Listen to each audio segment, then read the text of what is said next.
Fala pessoal, boa tarde, tudo bem? Então, hoje o assunto vai ser sobre o paradoxo do fundo de poço. Esse termo, fundo de poço, ele é muito conhecido, né, no meio, né, da dependência química, alcoolismo, né, vícios de um modo geral ali, compulsões, obsessões, né, acabam levando a pessoa ao dito fundo de poço, né? Quando parece que não há mais nada abaixo, né? Ela já chegou no seu limite, vamos dizer assim, de muitas vezes de degradação moral, né? Despersonalização, marginalização, né? Prejuízos severos, né? Na vida social, na vida familiar, na vida afetiva. E, né? E tudo isso é resumido, né? Nesse termo fundo de poço. A verdade é que esse fundo de poço, ele varia muito de pessoa para pessoa, né?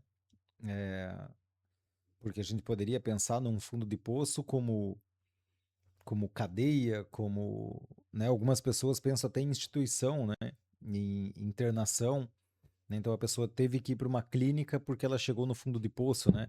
Isso até é um erro muito comum, assim, que acontece. Claro, né? Às vezes realmente a pessoa foi procurar né, se internou numa instituição porque ela de fato ela chegou no fundo de poço. Muitas vezes não, muitas vezes ela não chegou ainda, né? Ela enfrentou alguns prejuízos ali de ordem financeira, afetiva, e ela entende que talvez, né, ela precisa de um tratamento, tá certo? Então ela procura uma instituição. Então esse fundo de poço, ele vai variar muito, né, de pessoa para pessoa, a questão de compreensão mesmo, né, sobre esse fundo de poço, né.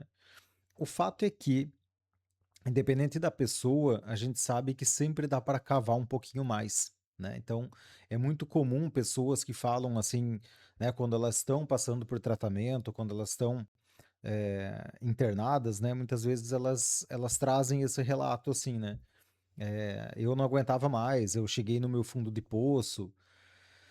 E tempos depois, né, a pessoa às vezes recupera, né, o processo de recuperação é isso, né, é não só isso, né, mas é uma das coisas que recupera, assim, né, a confiança, bens materiais, né, oportunidade de trabalho, né, relacionamentos, muitas vezes essas são as primeiras recuperações, né.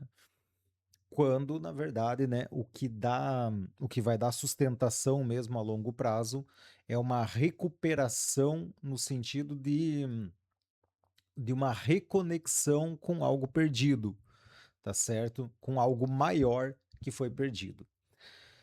E aqui entra a questão também que mantém, né, a pessoa no processo de recuperação, né, nesse tratamento contínuo, vamos dizer assim, multifatorial e contínuo, que é a humildade, né? Ela precisa exercer essa virtude da humildade para que ela possa dar continuidade, né? Do contrário, né, se o ego aparecer por um dos lados ou mesmo pela porta dos fundos, muitas vezes essa pessoa ela tem uma rasteira, né? Ela sofre uma rasteira do próprio ego e não percebe.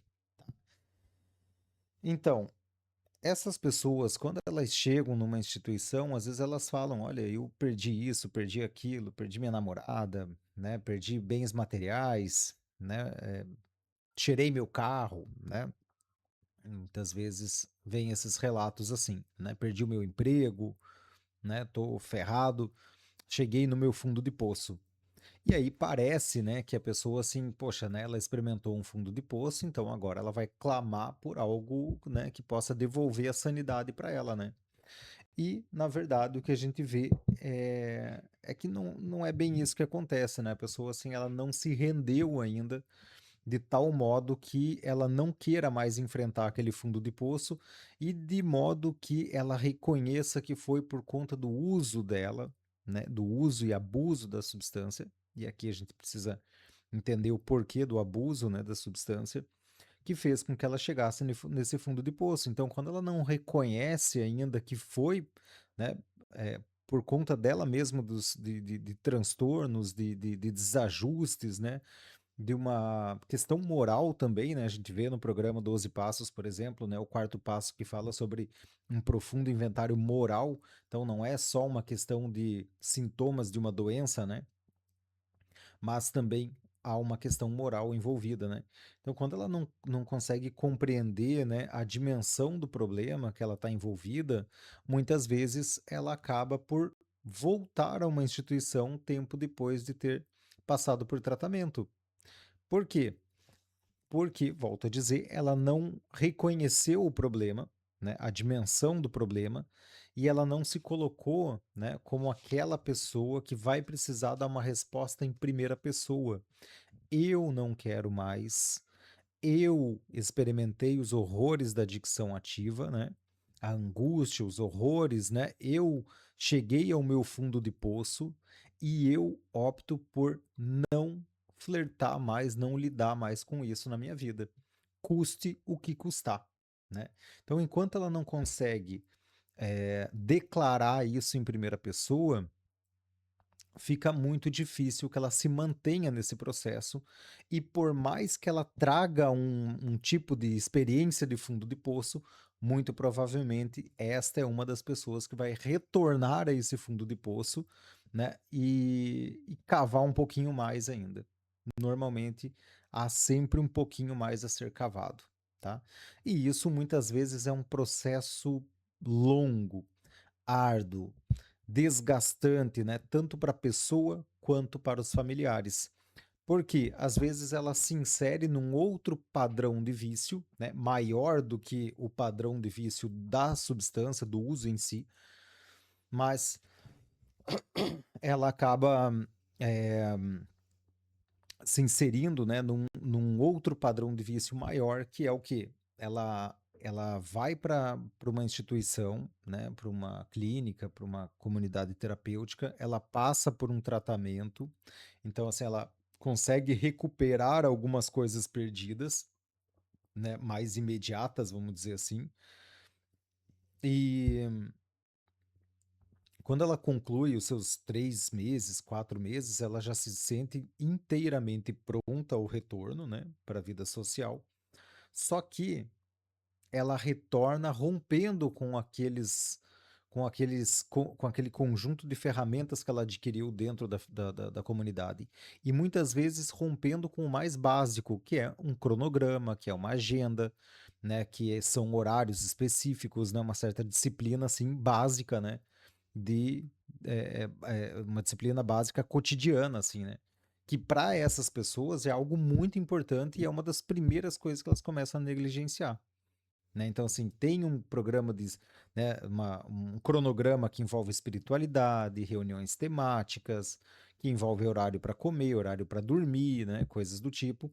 E essa é uma das primeiras coisas que a pessoa deixa de fazer, sendo que também é uma das primeiras coisas que trazem, né, estabilização para essa pessoa.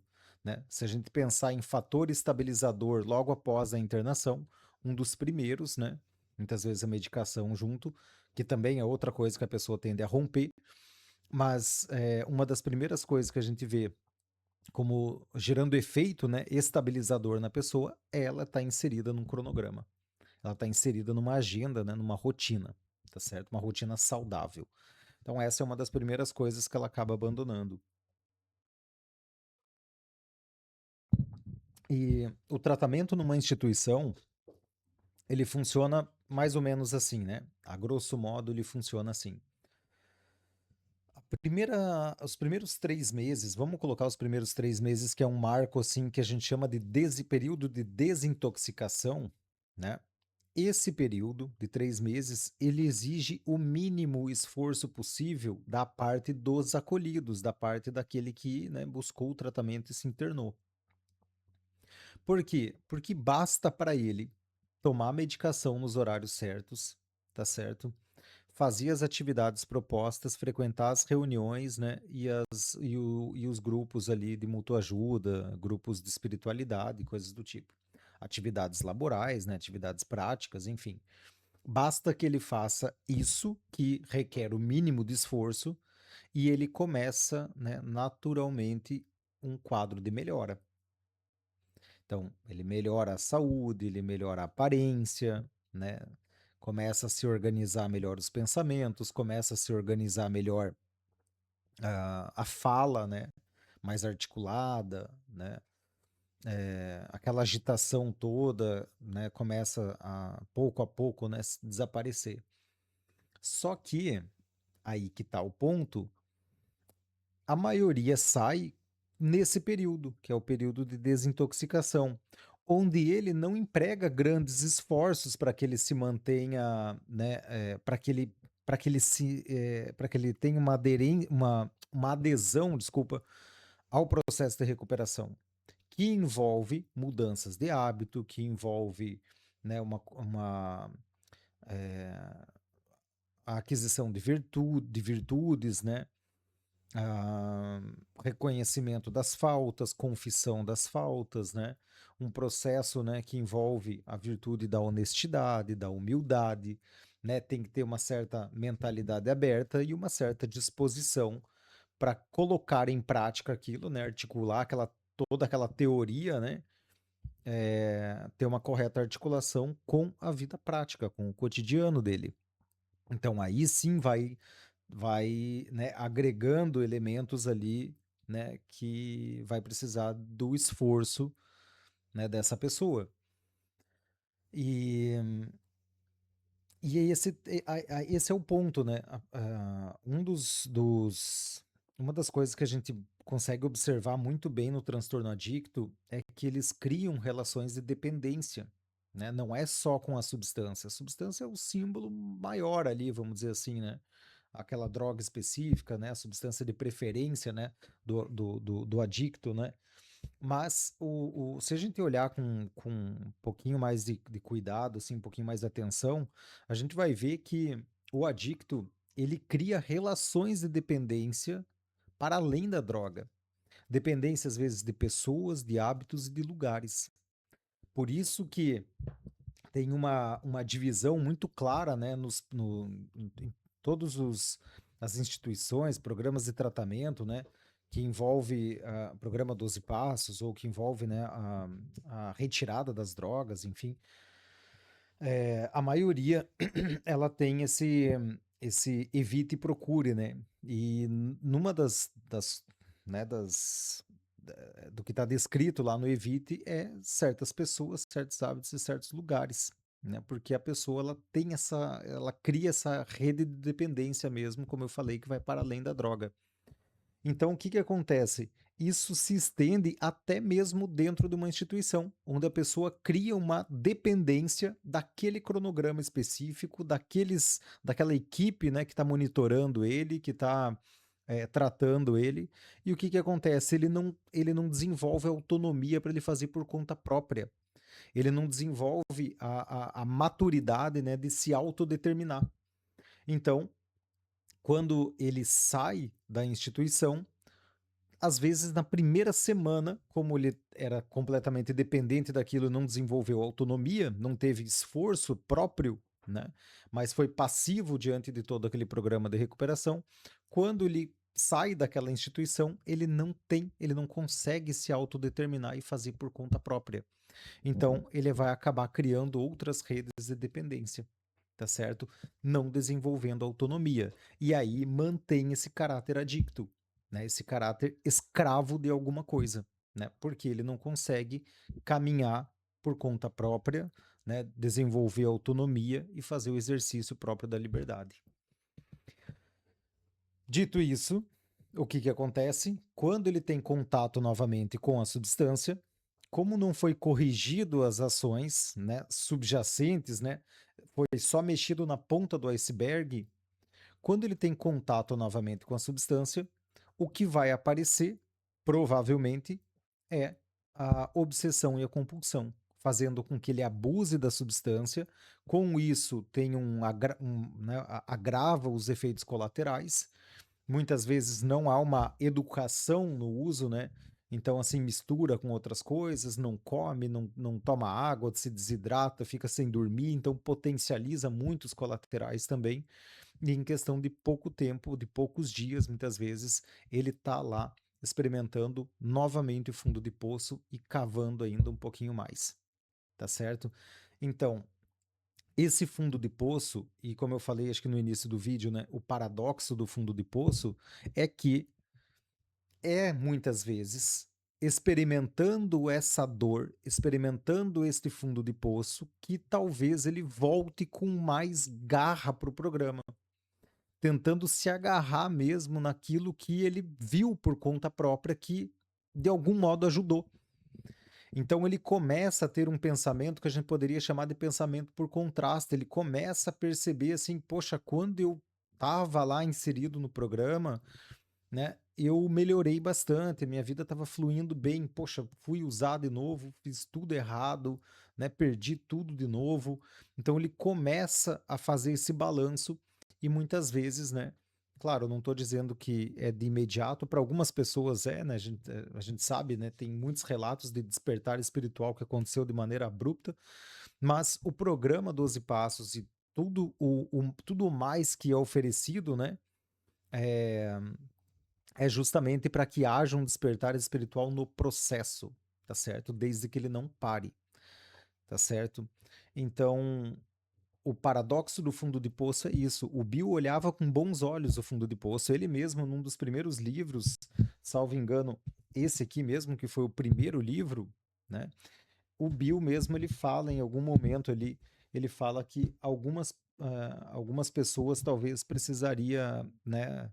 ah, Cavar um pouquinho mais, não é bem disso que ele fala, né, não é com essas palavras, mas é mais ou menos isso que ele aponta, assim, né, que algumas pessoas talvez, assim, ela tá ainda tão, com um ego tão forte ainda, né, tão cheio de defesa, né, que vai precisar experimentar o fundo de poço, talvez cavar um pouquinho mais, perder um pouco mais, para que talvez ela clame, né, por algo maior que possa devolver a sanidade, algo maior que ela mesma, né? Porque eh, quando ela tem uma estrutura egóica muito forte, muito resistente, não há nada acima dela, nem mesmo no horizonte, está tudo abaixo dela.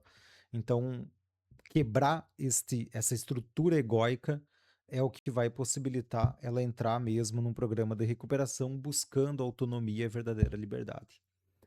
Beleza? Da minha parte é isso. Valeu e até.